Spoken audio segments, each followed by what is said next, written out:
Saludos y bienvenidos al episodio número 157 de Hablando 24 Frames, que les habla Gabriel Nieves. El invitado que tengo hoy es un cantante, compositor, director, productor. En la música lo ha hecho prácticamente todo, tiene una carrera bien larga, sobre 14 producciones. De verdad que tenerlo aquí fue sumamente especial. Es una persona que tiene una maravillosa historia. Hablamos de muchas cosas bien interesantes. Obviamente una hora no nos dio para hablar de todo lo que yo quisiera hablar con él, pero nada más tenerlo aquí, poder conversar con una persona con una carrera tan chula, tan importante, para mí fue un honor. De verdad que la pasé súper bien. Espero que les encante a ustedes también. Como todos saben, hay que darle las gracias a nuestros auspiciadores, ¿no? Empezamos con la gente de OFX, los monstruos de muebles de oficina. Pasen por su showroom que está ubicado en la calle N.N. Roosevelt 213 en Atorrey. Pasen, también pueden meterse a la página de internet ofxoffice.com, donde pueden averiguar ahí qué es lo que hay nuevo, los muebles nuevos. Pueden también pedirle que le hagan un croquis digital para que sepan si que lo que ustedes están comprando les va a caber en el espacio que ustedes tengan. Whatever. Lo importante es que vayan a OFX o pueden hacer una llamada para una cita al 787-767-6302 y le dicen que van de parte de Hablando 24 Frames a ver si les dan un descuentito, ¿ok? Bueno, también le damos las gracias a la gente de Barraca Coffee, que hoy no pudieron subir. Les ofrecí un café a mi invitado, pero nunca llegó. No, lo que pasa es que estaban bien rochi y pues tuvimos que empezar a grabar. Pero como siempre, le doy las gracias a las muchachas de Barraca Coffee, que hacen un café espectacular. Acuerden, cuando van a pedir el café, tienen que decir dónde lo hacen, en la greca, en una máquina expreso, porque ellos se lo preparan para que tenga el gusto y la perfección que usted quiere de Barraca Coffee. Ya saben que pueden entrar a www.barracacoffee.com. Hace tiempo usarlo de www. Bueno, si les gusta el rock y les gusta la cultura popular, tienen que escuchar Download by Request. Estos muchachos tienen un show todos los días, de lunes a viernes a las 8 de la noche, por un app que tienen que buscarlo. Busquen en Facebook Download by Request. Ahí les explican cómo bajar el app y escuchar el show de ellos. De verdad que se lo recomiendo. Download by Request de lunes a viernes. Escuchen buena música, cosas de ambiente popular, de películas y todo ese tipo de cosas. Y hablando de eso mismo, si a usted le gusta esto, de las películas, el cine, la serie de televisión, los cómics, tienen que ver Hablando Pop. Es el nuevo proyecto que tengo junto a Sly Juan, que estamos haciendo todas las semanas, salimos todos los martes, y de verdad que ha tenido un agarre espectacular. Se los agradecemos con el alma. Nos encanta hacer el show y que la gente lo disfrute más todavía. Hablando Pop, ya saben, todos los martes. Y obviamente, denle like, denle share a este espectacular podcast Hablando 24 Frames. No hablo más y vamos a darle.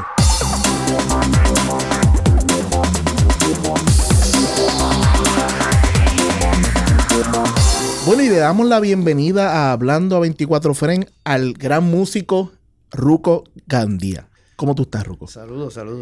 Ruco, de verdad que antes de empezar a hacer la pregunta que le hago a todas las personas que cuando lo siento aquí, tengo que decir que es un placer tenerte. Escucho tu música hace muchos años. Me llama mucho la atención muchas cosas que espero que las podamos hablar aquí. Yo sé que en una hora tal vez no nos va a dar, pero vamos a tratar de hablar lo más que podamos de todo lo que es música de Ruco Gandía. Claro. Ruco, ¿qué fue lo que hizo el clic en tu vida que tú dijiste, yo me ubicara a esto? Pues no te sé decir verdaderamente, pues son cosas que están ahí. A mí siempre me gustó la música. Mi mamá desde chiquito, mi primer recuerdo es de yo estar jugando por el piso y mi mamá, que era ama de casa, planchando o haciendo algo, ella siempre estaba cantando. Okay. Así que me acostumbré a escuchar gente cantando desde pequeño. Mi papá era un audiófilo y un fanático de la ópera, así que siempre tenía equipos de último modelo en casa para escuchar sus óperas en vinil. Inclusive teníamos los reel to reel de la grabadora. Wow, eso que sí. todavía yo las conservo. ¿De verdad? con unas bibliotecas de ópera grabadas en reel to reel espectaculares, así como los vinilos. Entonces, pues yo me crié dentro de eso. Y siempre quise ser médico. Yo iba a ser cirujano. Esa era la pasión mía desde pequeño.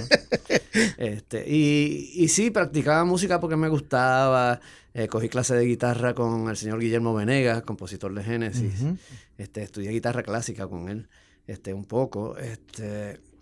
Después empecé a tocar con grupitos por ahí, pero siempre yo pensaba ser médico. Lo que pasa es que llegué a la universidad y había una profesora japonesa que daba trigonometría. Yo entré en premédica y daba trigonometría en inglés, y yo empecé a coger la clase y a las 2 semanas dije, yo no puedo con esto, me di de baja. No voy más. Es más, yo creo que fue antes, porque me dio break de cambiar la clase y coger una clase de solfeo, porque ya yo había estudiado un poco de violín con mi abuelo. Eso te iba a decir, yo tengo entendido que uno de tus primeros inicios como tal fue el violín con tu abuelo. Sí, eso fue lo primero, sí. Mi O sea, abuelo, fue tu primer contacto con la música como tal. Empezó a enseñar el libro de Slava de solfeo. Y justo cuando empecé a agarrar el violín en mis manos, él se enferma y fallece. Entonces, pues eso se quedó ahí. Pero de ahí entonces salté a la guitarra. La cuestión es, como yo había estudiado un poco de solfeo con él, dije, bueno, voy a coger las clases de solfeo ahí en la universidad. Cojo 3 créditos ahí, lleno mi calendario. Pero cuando llegué al departamento de música me encontré con un montón de gente talentosísima, un ambiente mucho más relajado que el que había en las clases de química y biología de premédica. Y esa onda te gustó más. Y esa onda me gustó más y me quedé ahí y empecé a descubrir el mundo fascinante que hay detrás, yo creo que como en el cine, ¿no? Que cuando tú vas y empiezas a ver lo que está haciendo las cámaras el otro, y de momento yo empecé a descubrir lo que estaba detrás de la creación musical, ¿ves? Y me enamoré de eso y me quedé ahí. Pero una cosa es tú aprender música, estudiar música, y otra es comenzar a escribir música. O sea, yo entiendo que son dos cosas que parecen, pero no son iguales. Porque mucha gente puede estar tocando un instrumento toda su vida. Pero de ahí a decir, yo creo que yo tengo lápiz para esto. Bueno, yo creo que eso es algo que todavía yo me lo pregunto.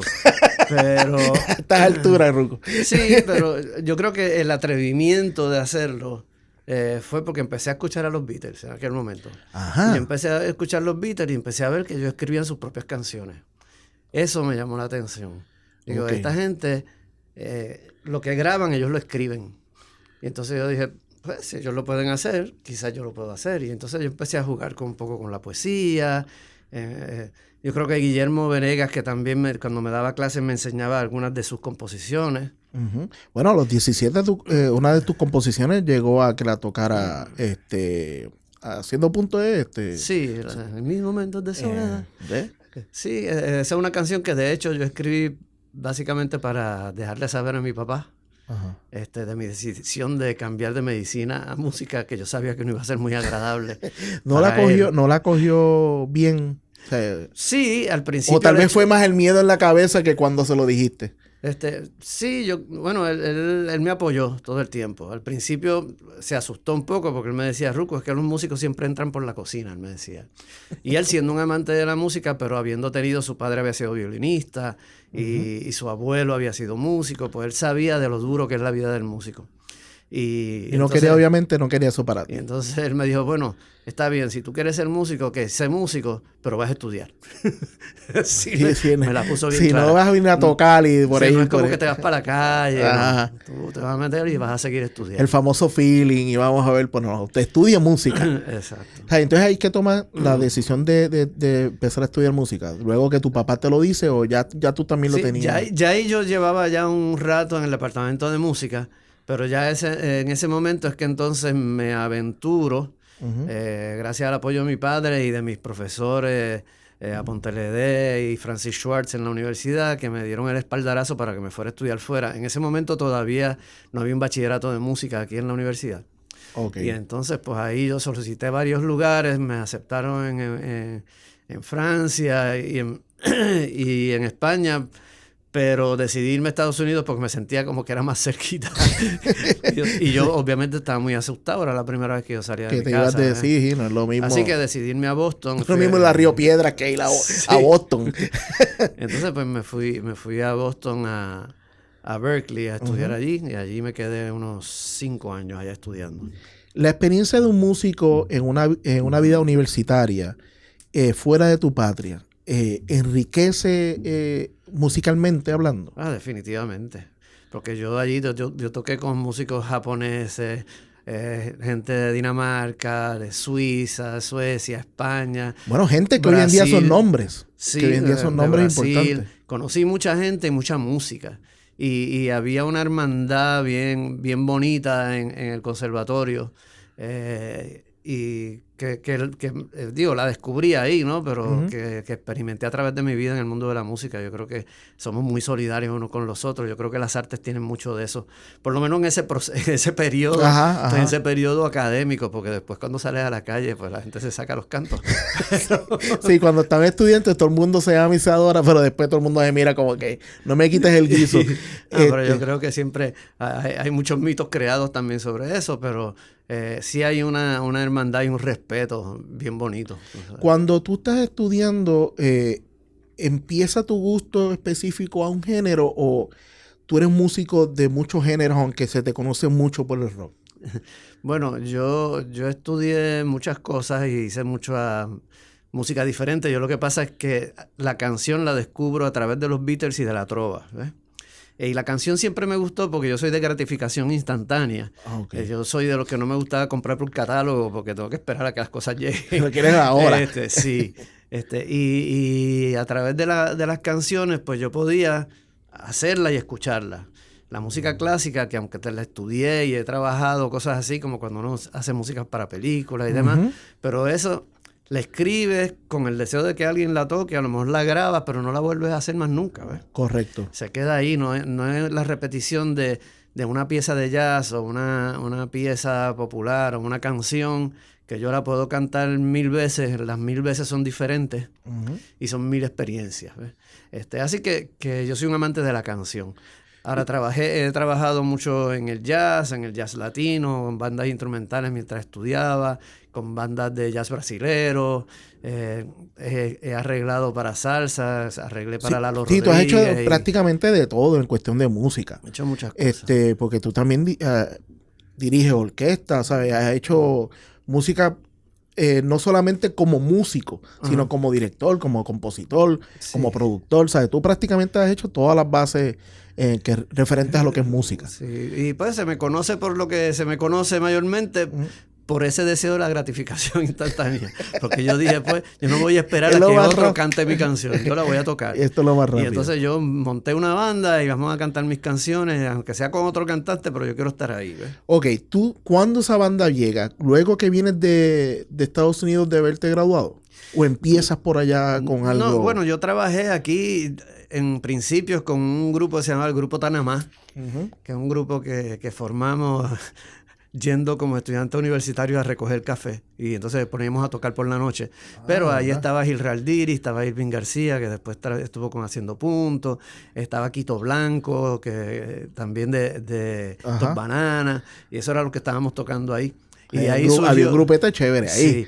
Y de ahí surgió eventualmente el Grupo Tanamá, donde empezamos a hacer canciones originales y yo empecé ahí a componer. Y es durante ese periodo que escribo música, antes de irme a estudiar a Estados Unidos. O sea, que eso vino antes de irte a estudiar. Sí, cuando me voy a estudiar a Estados Unidos, pues Tanamá dura quizás unos meses más, pero se rompe. Y entonces Irving García, que era como que el codirector conmigo del Grupo Tanamá, se va con Haciendo Punto. O sea, se va con Silverio y con Tony y forman Haciendo Punto con Nano Cabrera y con Yossi La Torre. Y escogen música que era parte del repertorio de Tanamá. Y era una canción que a Silverio y a Tony le había gustado muchísimo desde antes, porque me lo habían dicho. Y la montan y la graban en su primer disco. Y esa canción se convierte en el primer éxito de Haciendo Punto. ¿Qué es para una persona, para un compositor, escuchar algo que es creación tuya en la radio? Porque hoy en día pues ya hay 1000 medios, pero en aquellos tiempos tú escuchar la radio era como, llegaste grande. Sí, la cosa es que, fíjate, yo no supe nada. Yo estaba estudiando, ellos grabaron la canción, yo no sabía nada. De momento, cuando llego de vacaciones esas primeras navidades a Puerto Rico, me encuentro ellos me llaman y me dicen, Ruco, vente con nosotros para que estamos haciendo una gira de unos shows. Y yo, wow, qué chévere. Y ahí es que me entero y oigo en la radio la canción. Y yo dije, oh, wow, espérate, ¿qué pasó aquí? Y ahí es que me entero que esa canción está pegada. Y entonces, pues, ya eso, digo, es una satisfacción personal grandísima. Y tú empiezas a crear mucha más confianza en lo que haces. Eso yo creo que es bien bueno. En aquel momento histórico, pero era bien difícil entrar con una canción a la radio. Y pues en cierta manera te da como una confianza, ¿verdad? Como que mira, creo que puedo hacer esto. Sí, es como, mira, me salió una, puedo seguir haciendo cosas a ver qué pasa. A ver si me salen otras más. Exacto. Y gracias al universo, verdaderamente yo siempre, a pesar de todas mis limitaciones, porque yo entiendo que tengo muchas limitaciones, pero siempre lograba a través de mi trabajo pues salir adelante en los cursos, salir adelante en trabajar con diferentes músicos que me ayudaron también a forjarme también cuando estaba estudiando allá afuera. A mí me sacaban del cuarto de práctica. Los muchachos por la noche, porque les hacía falta un bajista y yo estaba 8 horas al día allí tocando el contrabajo. Y me tocaban en la puerta y me decían, mira, vente, que no hace falta un bajista. Y yo, pero ¿cómo es que estoy practicando? Olvídate, tienes que tocar, vente. Y ellos me sonsacaban. Y entonces, pues, eso dijiste el instrumento que lo tengo aquí en mis notas de que quería preguntarte. ¿Por qué el bajo? ¿Por qué el bajo? Porque en mi adolescencia aquí, antes de irme a estudiar, todo el mundo quería tocar guitarra. Sí, por eso entonces, te pregunto. No había bajista. Yo había estudiado guitarra, pero como no había bajista, yo todo con el bajo. Y era cuestión de por lo menos entrar. Era para estar, pero, tú dame un break, yo quiero estar en la banda. Hay mil guitarristas, no hay mucho bajista, es más fácil yo entrar a la banda. Exacto. Entonces ahí empecé a tocar bajo. Cuando empiezo a estudiar formalmente en la universidad, no daban clase de bajo eléctrico. Así que tuve que coger el contrabajo. Que yo dije, pues eso es lo más cercano. Pues estudié contrabajo y ahí empecé a estudiar con el señor Donald Thompson, que era contrabajista de la Sinfónica. Y él me dio todos los principios y me apoyó y me ayudó y me empezó a enamorar con instrumentos. Todavía era una relación de estas como de one night stand, tú sabes, que sale una jevita que tú sales de vez en cuando. Pero no para quedarse. No para quedarse. Pero cuando llegué a Berkeley, que descubrí el mundo del jazz y conocí a John Neves, que fue mi primer maestro de contrabajo allá, ese señor que me enseñó a todos los modos y toda la escala a trabajar con toda la técnica del contrabajo, fue el que hizo que me enamorara del instrumento, de verdad. Y de ahí, pues, ahí no ha parado. O sea, de ahí te quedaste. O sea, que de ahí te enamoró el instrumento. O sea, me estaba curioso por eso mismo, porque pues, la gran mayoría de la gente busca la guitarra, pero no busca el bajo, tú sabes. De como que está ahí, es importante, pero todo el mundo quiere lucirse, hacerlo solo. O sea, y por eso porque me llamó mucho la atención que te enamoraras del bajo. Lo que pasa es que no importa, ¿sabes? Lo que el guitarrista o el pianista toque, hasta que el bajista no dé una nota, tú no sabes lo que es. El bajista es importante porque el bajista es el vínculo entre la percusión y los instrumentos armónicos. Y entonces tú estás ahí entre medio. Es un instrumento que funciona con la armonía, pero es bien rítmico. Claro. Y entonces es el que amarra toda esa cosa. Y esa función la fui entendiendo y la fui abrazando y me fui enamorando de ella y me di cuenta de lo importante que es, y por eso vemos muchos bajistas hoy en día, como los Sting, McCartney, y no me comparo con ellos. En términos de la función, que por ser buenos en lo que están haciendo, pues lograron llevar diferentes grupos o conjuntos o formaciones a hacer cosas diferentes. A lo que hoy en día se conocen. Ruco, ¿cuándo entonces llega Radio Pirata a tu vida? ¿Sabes? ¿Cuándo tú empiezas esa travesía?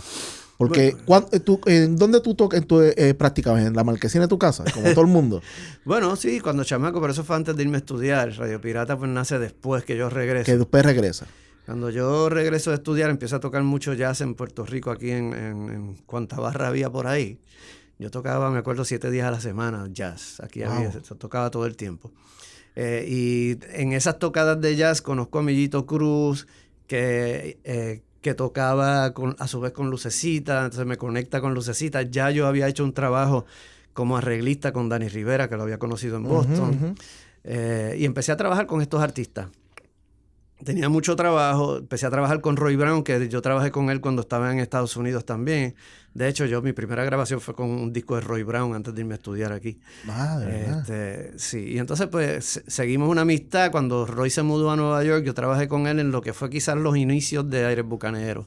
Pero yo estaba en Boston, él estaba en Nueva York, y a mí ese grupo a mí me fascinó desde el principio. La cuestión es que cuando estoy en Puerto Rico trabajando con todos estos artistas, entre ellos Roy Brown, en una ocasión, pues Roy Brown decide o dice, siempre estoy por ahí diciendo Roy Brown y su grupo, me gustaría tener un nombre para el grupo. De ahí surgió el nombre de Radio Pirata, porque yo le dije a todos los muchachos, estaba dirigiendo la banda, y yo le dije, mira, traigan sugerencias para el nombre para la próxima semana.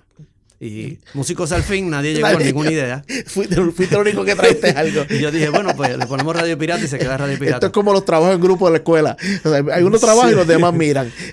Por eso hay un disco de Roy Brown que sale como Roy Brown y Radio Pirata. Porque no era la misma formación exactamente, pero ya el concepto estaba ahí. Cuando me separo de dejar de trabajar con Roy Brown para hacer otras cosas, pues yo conservo el nombre, esa es parte del trato que llegamos. Y empezamos a trabajar mis canciones, pero verdaderamente se desarrolló y cogió fuerza el grupo en el 91, cuando la primera guerra del Golfo, porque yo tenía un estudio de grabación donde yo hacía música para comerciales, documentales y demás. Que es otra historia de una hora más. Sí. Pero de momento, los músicos que siempre íbamos allí, como Héctor Candelas, que era baterista, Chevy Rodríguez, guitarrista, Rey Reyes y Raúl, su hermano, siempre estaban haciendo las voces de los jingles que hacíamos. De momento no teníamos nada que hacer. Y entonces yo dije, bueno, pues tenemos que pagar el local, la luz, el equipo y todo, así que ya que estamos aquí, yo tengo unas canciones por ahí, vamos a poner a grabar.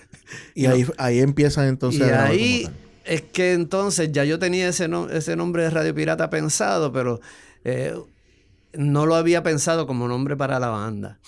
Era algo que estaba ahí. Pero no para esta banda, ¿no? Exacto, pero un día estábamos grabando una guitarra con Chevy Rodríguez y me acuerdo que él terminó por un solo de guitarra y yo, ¡ah! Mulato, esto solamente lo van a tocar en la Radio Pirata. Y yo me quedé así y le dije, pues Radio Pirata es el nombre. La segunda vez que eso aparece por aquí, así que vamos a quedarnos con ella. Y ahí se quedó. Y ahí empiezan con Radio Pirata como tal. Ahorita antes de empezar a grabar contigo, yo te dije que hay una canción que a mí me gusta mucho de toda tu discografía. Que cuando me preguntan una, digo esa, y pues por lo regular no es las que todo el mundo dice. Y es Madre. A mí la canción Madre encuentro que... No sé si es porque mi mamá falleció, no la tengo conmigo. Y esa canción para mí es maravillosa. Y pues sí, esa canción pues es bien especial para mí, sí. Me imagino que también es lo mismo contigo, ¿no? Porque ¿es por tu mamá Victoria o salió antes de...? No, precisamente lo que pasa es que en el periodo en que yo estoy grabando ese disco, que fue el disco de Aún Bajo el Mar, de Radio Pirata, mi mamá ya estaba enferma con Alzheimer. Y mi papá también estaba empezando a padecer del mismo mal, que fue algo que fue horrible, ¿no? Porque estaban los dos ahí malitos más o menos al mismo tiempo. Mi mamá se puso malita primero. Y una enfermedad bien ingrata. Y yo decidí en ese disco hacer una canción para cada uno. Hice una canción de padre, que está en ese disco también.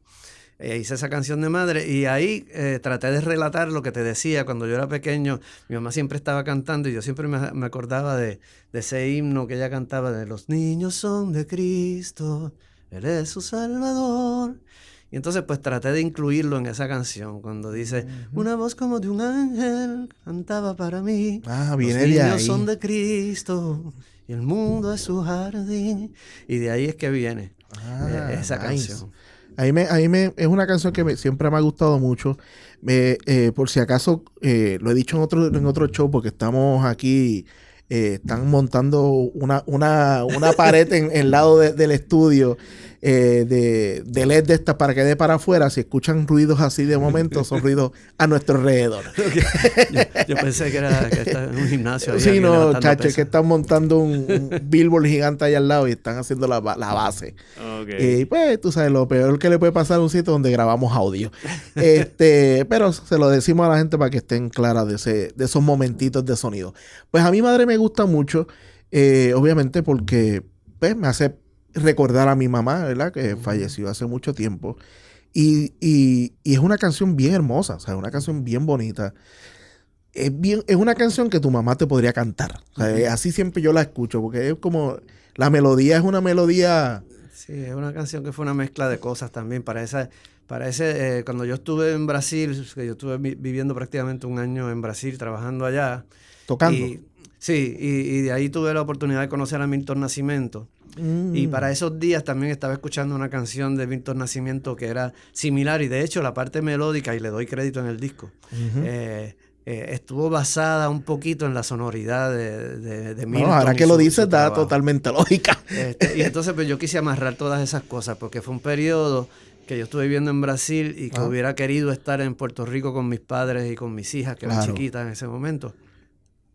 Y quise plasmar toda esa mezcla de sensaciones ahí en esa canción para ella. Pues yo por mi parte te agradezco de la canción porque es una canción muy especial para mí. Regresando a los inicios de Radio Pirata, decide entonces empezar a grabar. ¿Era la cuestión de hacer un disco y pegar o vamos a tocar para pagarle el estudio? Bueno, ninguna de las dos, porque sabíamos que no íbamos a hacer dinero con eso. Era una forma de simplemente seguir trabajando, seguir tocando todos los días, seguir creando todos los días, que era lo que hacíamos allí. Y yo un día estaba grabando un cuarteto de cuerda clásico, una soprano, otro día estábamos haciendo un merengue, otro día una salsa, otro día un rock, porque eran diferentes músicas para comerciales, ¿no? Pero de momento pues decidimos simplemente pues empezar a hacer estas canciones. Todos teníamos, el rock nos había influenciado mucho, así que lo que salía era eso. No nos propusimos hacer nada. Pero cada vez que montaban algo se iba para ese lado. Si nos dejamos irnos con el fluir de los músicos que estábamos allí. Chevy Rodrigo, un virtuoso de la guitarra, y pues eso fue lo que salió, y ahí sale el disco de Hombre Lobo, de hecho. Ese disco se hizo ahí, se hizo sin pretensiones. Cuando estamos terminando el disco, pues nos enteramos de este gerente de ventas de una cerveza muy, muy fuerte en aquel momento en Puerto Rico, que le gustaba mucho el rock en español. Y entonces pues firma a Radio Pirata como el primer artista puertorriqueño en la serie de Budweiser Concert Series. Me acuerdo. Lo cual traía por consiguiente, pues ellos nos daban pósters, nos daban nos daban un montón de cosas. Aquí en aquel momento histórico hay que entender que en Puerto Rico, en los clubes solamente se tocaba música en inglés. Correcto. Top 40 americano. Sí, el rock en español no era muy bienvenido. Si cantaba en español tenía que ser salsa o merengue para entonces tocar en otro tipo de locales. Pero la juventud lo que estaba oyendo era Top 40 americano. Y entonces, pues, era bien difícil conseguir trabajo.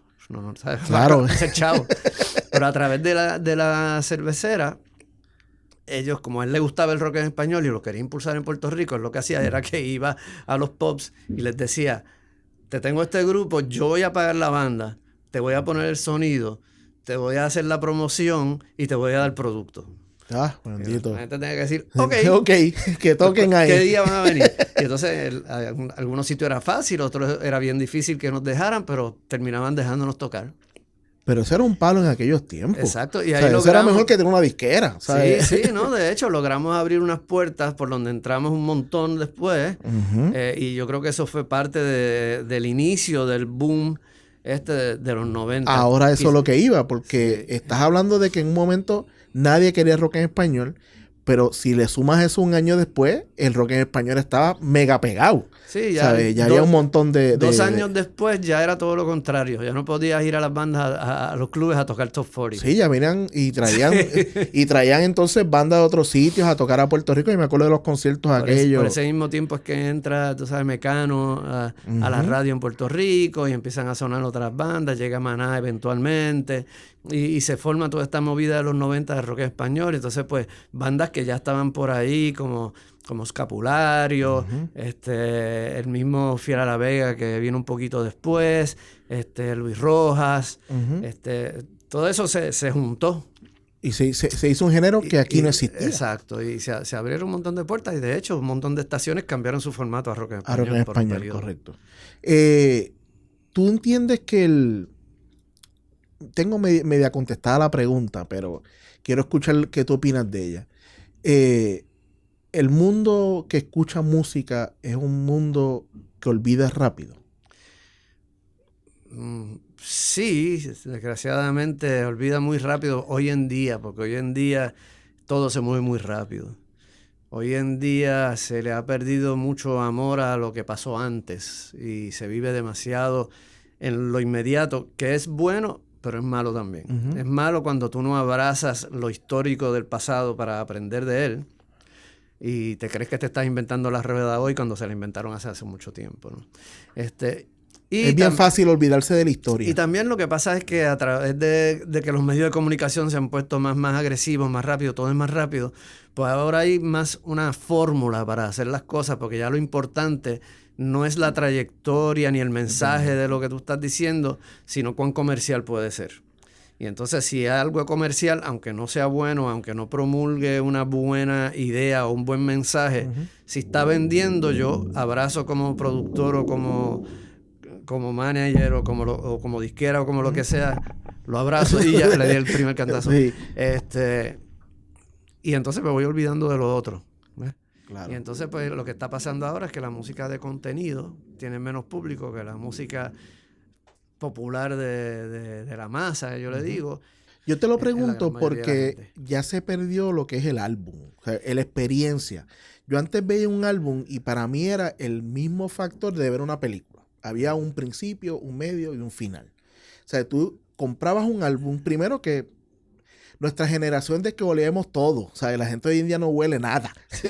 Huelen cosas que no tienen que oler. Pero un disco y de sentir ese olor, romper el plástico cuando era pasta, hasta el poner el disco y escuchar cómo se... ¿sabe? Sí, era como antes, especial. O sea, antes, y es algo que yo todavía trato de preservar un poco, pero siempre tú hacías un grupo de canciones, ¿no? Que era lo que llamábamos pues un disco. Pues era un grupo de canciones que pertenecían juntas, generalmente. Y entonces uno lo apreciaba desde comprar el disco, desde la carátula, abrirlo, como tú dices, olerlo. Sí. Y tú oías el disco completo porque tenía una razón de ser. Cada canción estaba en un orden particular porque tenía una razón de ser ese orden. Hoy en día el artista no es que saca un disco, es que saca una canción. Exacto, y entonces, ya no es lo mismo. La gente hoy en día, los muchachos sobre todo, pues ver la canción nueva de tal persona. Y entonces ya no hay un concepto del álbum, de una obra. Cuando tú hablas de una sinfonía o de una ópera, es un compendio de canciones y de secciones musicales que trabajan juntas, ¿ves? Y lo mismo pasaba con el álbum, que aunque era música popular, pero cuando eran artistas especiales, obviamente hay música que son genéricos y que son de entertainment, como dicen, pero cuando era un artista genuino y creativo, como un Jimi Hendrix o los Beatles o Cream o King Crimson o Yes, por decir bandas así, tenías que oírlo todo, porque todo era parte de una obra. Correcto. Era como que esta es mi sinfonía, este grupo de canciones. Sí, y hoy en día, pues, son canciones. Y el mismo álbum tenía información que compenetraba a la música que tú estabas haciendo. La gente se enteraba de quiénes eran los músicos. Sí, tú sabes. Uno se enteraba de quién había escrito la canción. Uno se enteraba de qué había detrás del haber hecho el álbum, porque generalmente escribían unas notas sobre lo que había pasado a través de la grabación, o había una sección de fotografías que te relataban de una forma u otra el proceso creativo. Hoy la gente no se entera por eso, aparte de los vídeos, que generalmente pues son cosas ya creadas para para llevar un mensaje promocional, más que retratar un proceso real Claro, de claro. lo que pasó. Bueno, ya hoy en día yo lo estuve hablando en un show que tengo que se llama Hablando Pop, que ya el video musical de la película se perdió, ¿sabes? Antes era sumamente importante. Y le daban un énfasis a ese video y la banda que toca la música de. Y habían bandas que se pegaban y la gente sabía de ellas porque tocó la música de tal película. Y eso se fue. Pero ahí es que vemos que se va perdiendo la identidad esa del artista creativo, que era parte... la película utilizaba el artista para promover la película. Claro. Y entonces luego eso se fue virando y el artista empezó a utilizar la película para promoverse él. Y ahí la gente de las películas pues empezaron a sacar el artista del lugar. Y de hecho uno ve ahora muchas series o películas donde utilizan música de grupos, pero regrabada por otros artistas. Porque obviamente, ok, voy a pagar los derechos de la composición, pero no voy a pagar los derechos del artista, ¿ves? Exacto. Y utilizan la música como fondo musical para cualquier sesión. ¿Cuán decepcionante es el tú crear y saber que muchas de esas creaciones nunca van a ver la luz del día? No es que sea decepcionante, es pesado, pero yo creo que a todos nos ha pasado a través de la historia lo mismo. Mis amigos que escriben música clásica, que trabajan en el conservatorio de maestros, escriben una pieza con el deseo de que quizás la toquen algún día, ¿ves? Yo tengo la ventaja de que por lo menos la puedo tocar yo en casa. Pero hoy en día es bien competitivo. Mi forma de mirarlo hoy en día es de que uno tiene que hacer obra y dejar la obra porque ese es tu trabajo, esa es tu función, esa es tu obligación para con el universo, porque para eso, de una forma u otra, para eso llegaste aquí y eso fue lo que tú escogiste. Así que si ya lo escogiste, pues tienes que abrazarlo con responsabilidad, hacerlo lo mejor posible y rescatar esa sensación de cuando lo empezaste a hacer, porque yo cuando empecé a escribir música jamás pensé en que iba a vivir de eso, ¿eh? Yo lo hacía porque lo quería hacer, porque lo necesitaba hacer. Era una necesidad visceral de comunicar unas cosas, las oigan o no las oigan. Y entonces pues trato ahora de trabajar dentro de ese parámetro, o sea, mental, de esa dimensión donde a veces me afecta, pero lo echo a un lado, medito y lo saco y digo, no, yo lo voy a hacer y pase lo que pase, porque lo importante es lo que yo haga con mi vida, porque yo soy responsable de mi vida y el mundo que yo miro a través de mis ojos es únicamente mío. Claro. O sea, cada cual crea su mundo. Yo no sé si tú ves las cosas como yo las veo, yo sé cómo yo las veo. Y desde ese punto de vista, pues trabajo. Y eso me permite trabajar sin frustrarme porque a la gente no le guste, o porque la gente no reaccione, o porque no le hagan caso, o porque sí le hagan caso. Chévere, hay una satisfacción en que a la gente le guste, pero ya mi obra va más allá, yo creo, en ese sentido, ¿no? De que es algo que sale te de llena mi a ti. interior y que me llena a mí, que eso es lo importante. Yo creo que es importante hoy en día, más que nunca, trabajar para uno. O sea, a veces uno piensa que lo que a uno le gusta no es lo que le gusta a la masa, ¿no? Pero ya el factor masa es como una cuestión extraña. Y que todo es cíclico. Es correcto. Todo es cíclico. Porque los muchachos ahora están haciendo la música que yo oía, que venía de los 50. O sea, y muchas de las cosas que están haciendo ahora vienen de los 50 y de los 60. Que está grabado de nuevo y está grabado de otra forma. Pero es lo mismo, ¿sabes? No es como que están reinventando nada. Están siendo muy creativos en utilizar esos elementos. Y el que si yo estoy haciendo algo que a lo mejor hoy o este año o este mes la gente lo oye y no le hace caso, pero a lo mejor dentro de 3 meses como que, wow, mira eso. Eso es nuevo. Sí. Y así pasa con estos artistas que la gente se cree que llegaron a la fama de momento y son gente que llevan trabajando 20 años. Sí, totalmente. Y no lo habían descubierto. De momento lo descubrieron y es como que... ¡oh! Y piensan que nacieron ayer. Que se pararon ayer y dijeron, voy a hacer una canción y voy a pegarla. Sí, claro. Eso no es así. Vamos a hablar de música que se pegó.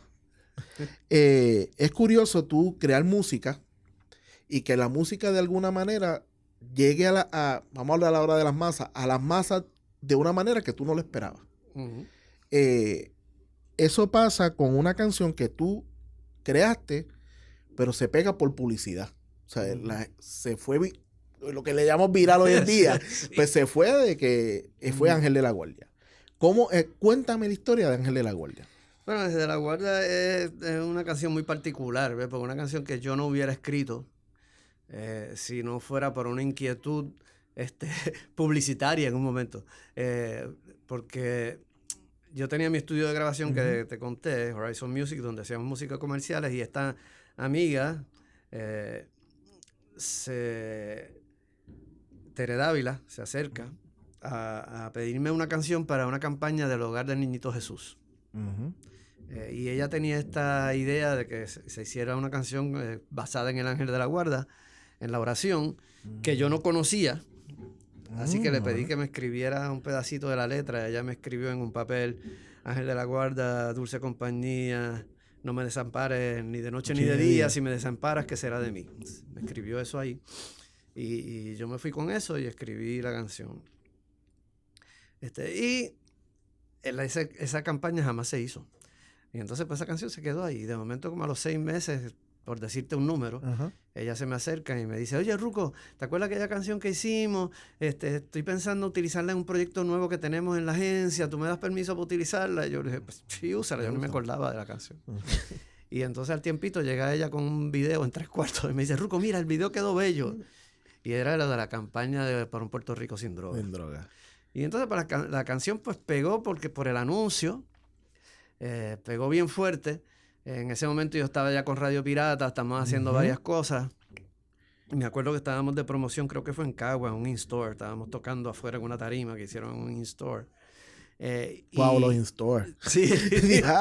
Tocaste una fibra ahí, porque eso era como que... Pues alguien del público, cuando estábamos tocando, dice: canta Ángel de la Guarda. Reconocieron la voz o lo que sea. Pero no la teníamos montada. O sea, yo la había grabado, pero no. Y entonces, pues, me acuerdo que Raúl Reyes estaba todavía con nosotros en la banda. Y yo le digo: Raúl, ¿tú te acuerdas? Y, sí, porque yo la había cantado, él me había hecho la segunda voz. Ok. Y entonces, pues, cogimos, la cantamos a capela. Claro. Ángel de la Guarda. Y la gente, ¡oh! Y cuando nos bajamos de la tarima, el promotor de la disquera me mira así y me dice: ¿sabes qué? Esa canción hay que montarla.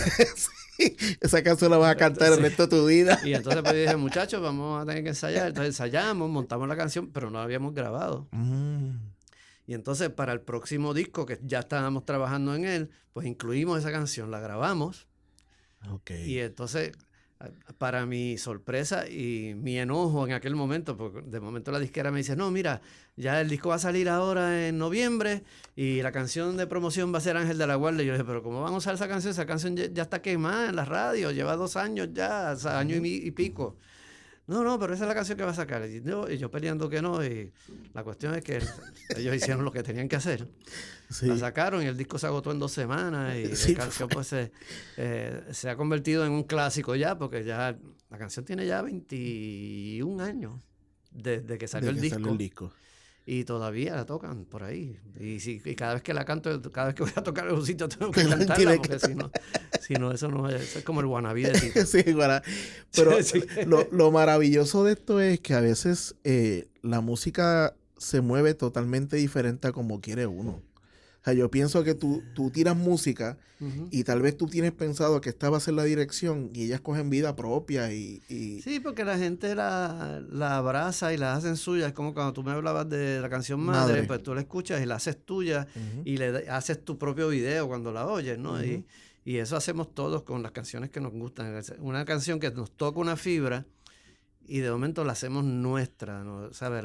La acogemos como parte de del soundtrack de nuestra vida. Correcto. Y eso pasa cuando yo estoy por ahí y yo estoy espaciado y empiezo a cantar La vida es una tómbola, tómbola. Porque es una canción que yo era bien chiquito, esa canción estaba pegada. Ajá. Y yo la oía y eso, cada vez que la canto me acuerdo de estar en el carro con mis papás, yo chiquito. O sea, de momento tengo como un flashback y me saco una sonrisa. Claro, Me siento porque feliz. la música se empata a recuerdos, ¿no? Es una cuestión de que... Sí, es como los olores, Ujú. una escena de una película, tú sabes, tú oyes... Pero lo curioso de esto es el crear algo como una canción y que impacte a tantas vidas. De igual manera que dijimos ahorita que tú escribir o hacer música y nadie más la escuchó, de momento que sí hagas cosas que escuche mucha gente y para mucha gente sean significados totalmente diferentes. Sí, bueno, eso es como tener un hijo que es exitoso en lo que él hace. Ya no es tuyo, tú ves. Exacto. Y tú disfrutas de su éxito, porque, wow, qué chévere, tú sabes. Qué chévere que eso que yo hice, o que levanté, o que forjé, Ujú, pues está, sí, tiene una vida propia, porque ya cada persona la hace suya y entonces es como la canción de Ángel de la Guarda que ujú, mencionas, ujú, pues. Mucha gente de momento me los encuentro y yo le cantaba eso a mi nene cuando chiquito. ujú. O me encuentro a chamacos que me dicen, mi mamá me Ah, me encanta. cantaba eso todo el tiempo. Y entonces, pues, ya es parte de de su mamá, es mía, Ujú. es parte mía, es parte de su mamá, es parte del niño y ese se la va a cantar quizás a su niño porque su mamá se la cantaba a él. Y cuando venimos a ver, lleva generaciones por Pues ahí dando hablando vueltas. de que llevan generaciones, ¿cuán difícil es tocar música que tú sabes que tú la has tocado miles y miles y miles, pero si las quitas, Ajá. la gente se te chimba cuando te van a escuchar en vivo? Es difícil tú decir, pero está bien, esto está chévere y lo pegamos, pero yo quiero que escuchen esto. O sea, Eh, Nunca es difícil. ok, A veces uno preferiría que fueran más cosas las que evocan eso, porque así uno puede cantar cosas diferentes. Pero exacto. siempre son una o dos canciones o tres canciones por show que son súper especiales. Ujú. Todavía yo no tengo la dicha de McCartney de poder hacer un show completo y que todas hayan sido número uno. Pero el que uno tenga esas dos o tres es bien bonito. Y aunque a veces decimos, ay, Ángel de la Guarda otra vez, pero una vez yo agarro la guitarra y la empiezo a tocar, o el bajo, Ajá, cuando estoy con el grupo, que Robert toca la guitarra y una vez se da la primera nota es como es como si fuera la primera vez. ok.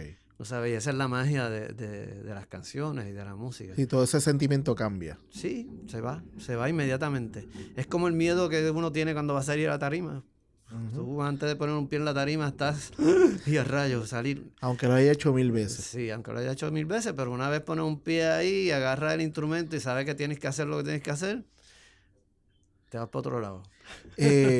Tú has hecho mucho en cuestión de música. Es difícil el pararse y dirigir a un grupo de músicos. O sea, es bien diferente tú ser un músico Ajá. a que a ti te toque que esa armonía y toda esa gente que quede como tú estás buscando. Para mí es una oportunidad de compartir con amigos. Aunque no los conozca, son amigos en la música, porque nos unen las notas musicales. Y una vez uno ha pasado un ensayo, el primer ensayo siempre es lo más difícil, porque muchas veces no conoces la gente y tienes la Claro, desconfianza de les gustará lo que yo hice, si es que es algo que yo claro. escribí, que generalmente si voy a dirigir algo es porque yo lo hice. Pues uno tiene ese primer miedo. Pero una vez que las cosas engranan, Ujú. y tú ves que los músicos están contentos con lo que están haciendo y respetan el trabajo, en realidad es como tocar en un trío, pueden haber 50 y es lo mismo, estamos ahí todos juntos. Tú como compositor y director y productor, cuando te ha tocado trabajar con gente como Lucecita, Roy Brown, eh, todas estas figuras que en Puerto Rico se reconocen como grandes figuras, hay que cambiar la sintonía de quién es Ruco Gandía y trabajar o No, se hace música. no, porque para mí, aunque sea el primer día que nos sentamos ahí, somos amigos. Somos unos seres humanos que estamos trabajando por lo mismo y para lo mismo. Y yo he aprendido de Lucecita, tú no sabes cuánto, y de cada músico con que yo trabajo, yo aprendo. Eso es como el maestro, que muchas veces dicen que enseñando tú aprendes más que los estudiantes. Y a mí me pasa trabajar con Dani, tú sabes, un cantante como ese que yo digo que él canta cumpleaños felices, te paran los Se pelos. te para los pelos. Sí. Y cada cual tenemos nuestras virtudes y nuestros defectos y nuestras manías, pero yo creo que todo sale del corazón. He tenido la dicha de trabajar siempre con gente de un gran corazón. Que yo creo que eso es más importante que cualquier cosa. Sí.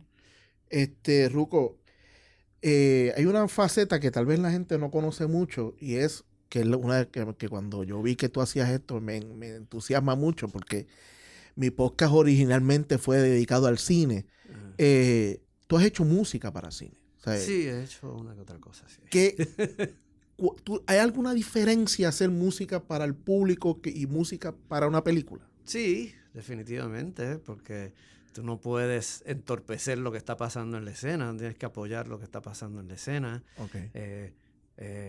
Muchas veces si tú sales yo digo, si tú sales de una película pensando demasiado en que la música estuvo bien brava, pues quizás la música no cumplió verdaderamente su función. Obviamente dependiendo del tipo de película. Claro. Porque hay películas donde la música, eso es bien Es importante. parte de Es la misma trama. Pero, por ejemplo, en un drama, pues tú estás ahí para apoyar la emoción de la escena, tú estás ahí para apoyar lo que está pasando, si es un choque, si es una caída, si es un accidente, pues ese hit tiene que estar donde está.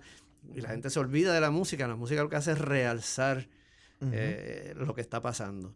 Así que la función es bien diferente. Es como si el visual es el cantante y tú estás haciendo lo que está detrás, pero el que se tiene que lucir es el cantante. El cantante, claro. ¿Se te hizo fácil? O sea, no sé, como músico tal vez se te puede hacer fácil. Lo que pasa es que yo lo veo como que en mi mente no es igual tú decir, ok, yo voy a hacer esta canción, la escribo, pan. Bueno, obviamente hay unas dificultades técnicas, ¿verdad? Que uno tiene que respetar muchísimo lo que ha hecho el director fílmico. Hay unos tiempos y unas duraciones que no vas a alterar la edición porque tu canción le falta un compás para llegar al sitio que tú quieres llegar, ¿ves? Claro. Y entonces tú tienes que componer la música basado en el tempo de la escena y dar los golpes donde son y que suene natural. Y entonces pues eso es una dificultad técnica bastante compleja de sincronía, ¿ves?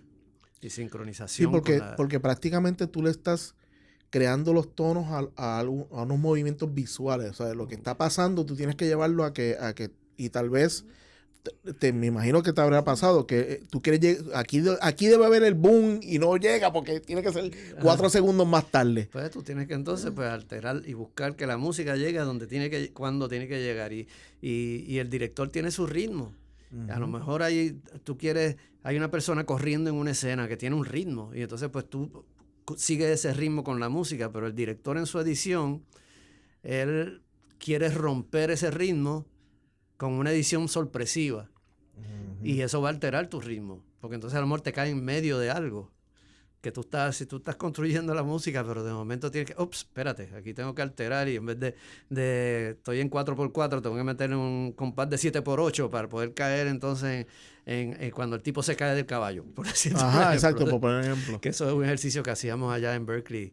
Nos daban pedacitos de series del oeste. Ajá, para ponerle música. Sí, esa era parte de las asignaciones para practicar. Brutal. Yo creo que eso está genial. Te daban una escena y entonces tú tenías que ir, sacar la moviola o lo que fuera, todos los timings y qué sé yo, escribir la música y después sí se grababa yendo la imagen como si estuviera haciendo una película y así practicábamos. Yo creo que es un ejercicio genial. Y entonces, porque te saca del comfort zone, ¿no? Sí, hoy en día es mucho más sencillo porque los programas de la computadora te ayudan y tú puedes ver en una esquinita la película y te ayuda a buscar el timing y te ayuda a cuadrar las cosas. Antes había que hacer todo eso a ojo, matemáticas. Había un montón de fórmulas matemáticas, frame por frame, cuántos frames hay de aquí a aquí. Y tú no querías estudiar medicina por la matemática. Y mira dónde te llevo. La música es bien matemática, pero obviamente pues el oído es el último juez. Sí, claro. Y volvemos ahí. Háblame de lo que estás haciendo ahora, de lo que vas a sacar, lo que estás sacando para el público ahora. Bueno, ahora tenemos un concierto ahora próximamente en septiembre, el 28 de septiembre.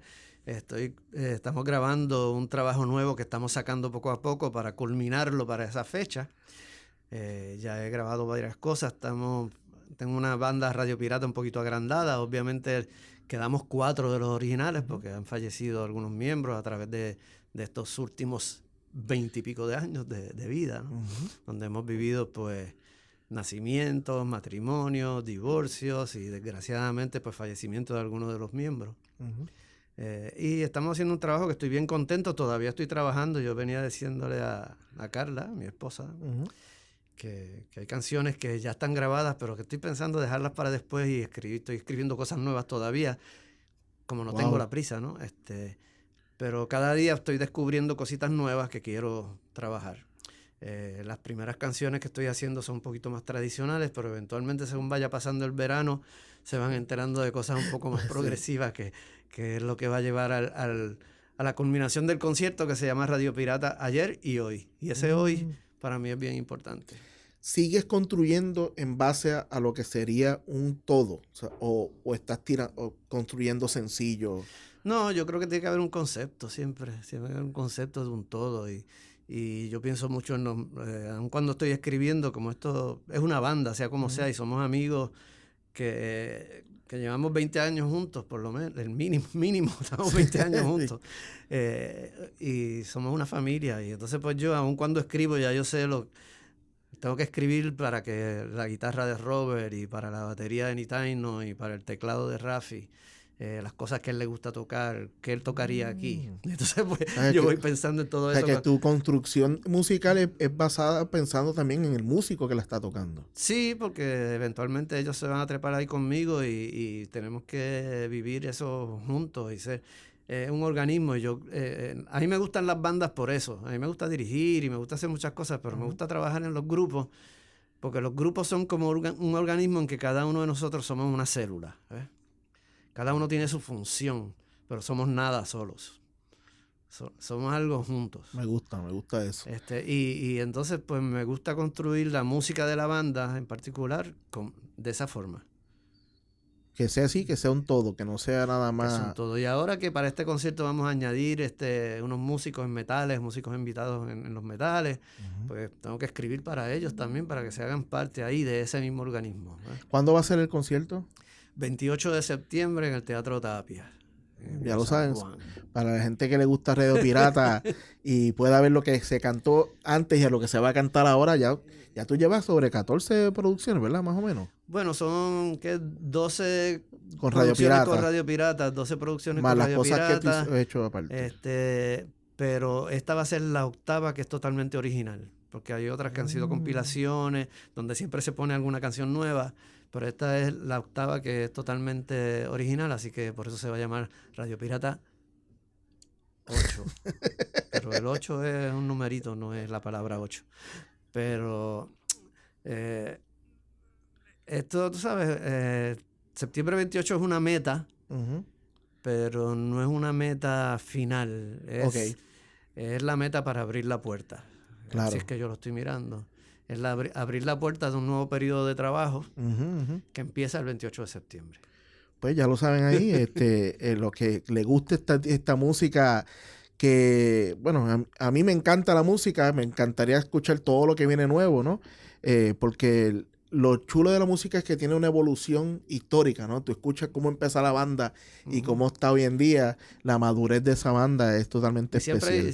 Siempre hay elementos que se mantienen, que es chévere, que es parte de la identidad, pero vamos madurando como individuos y como músicos, ¿sabes? Y nos vamos retando y vamos aprendiendo a hacer cositas diferentes y nuevos sonidos dentro de la misma estructura.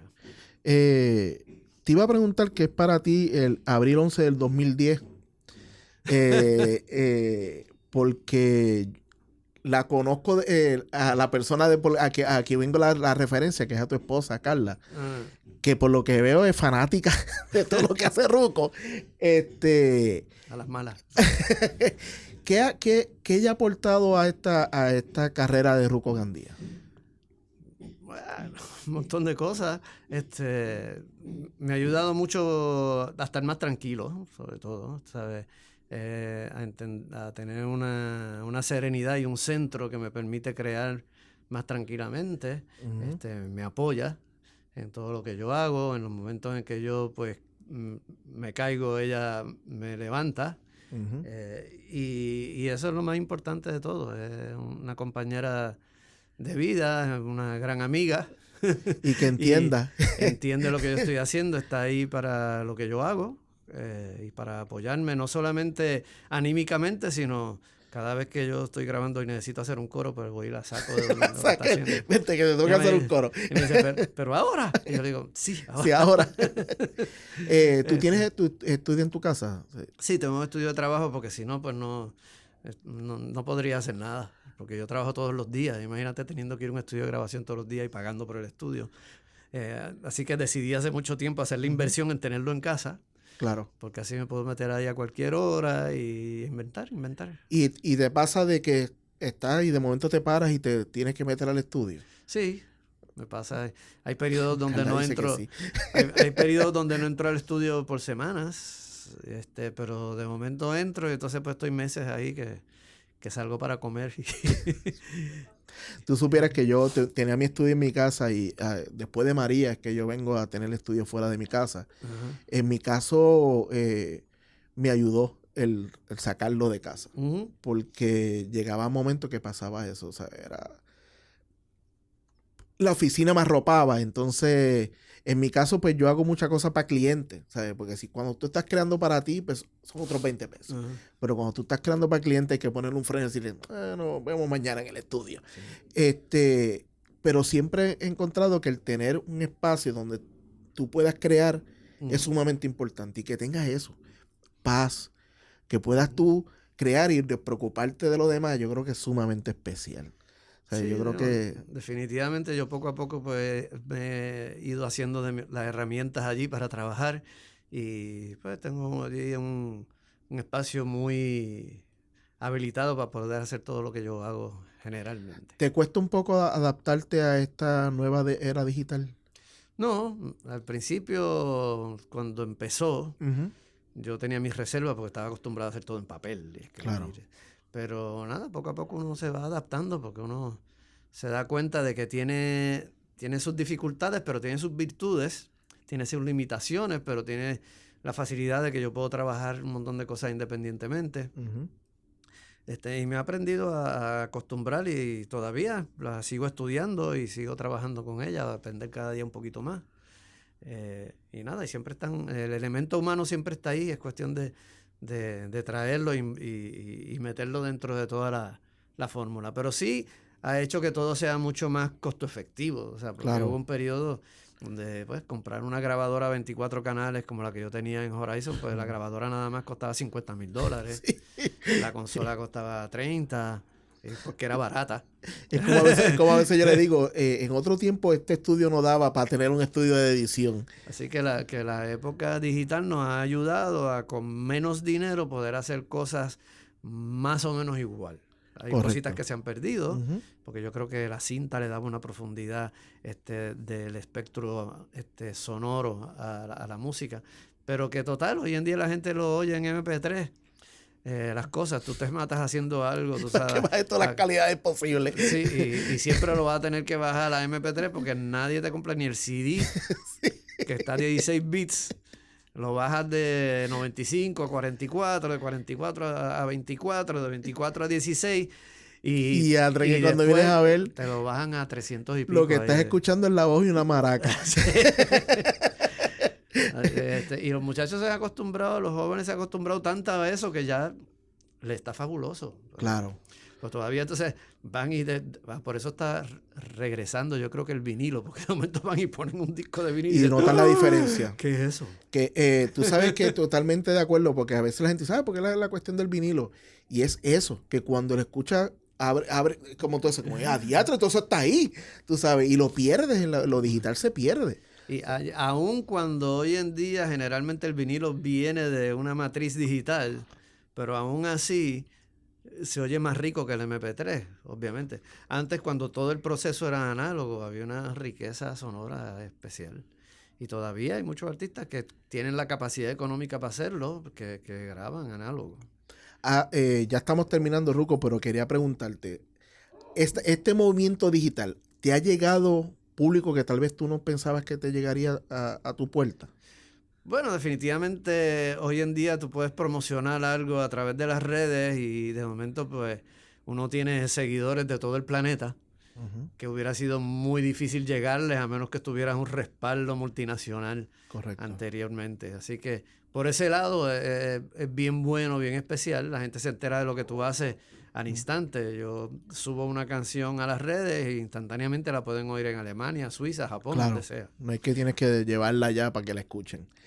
Ruco, de verdad, di tus redes para que la gente sepa dónde puede escuchar la música, dónde pueden bajar lo nuevo. Bueno, lo nuevo está en Spotify, iTunes, en todos lados. Lo pueden bajar también en Here Now, rucogandhiaherenow.com. Me pueden seguir en Instagram. Ruco, ¿cómo es? Ruco _ ¿qué? Ruco con 2C. _ Gandía, eso es Instagram. Y en radiopiratapr.com y en radiopirata.pr en Instagram y en Facebook y mi webpage que es rucogandía.com. Así que por ahí Que ya lo saben, ahí está en todos lados, está en todos lados.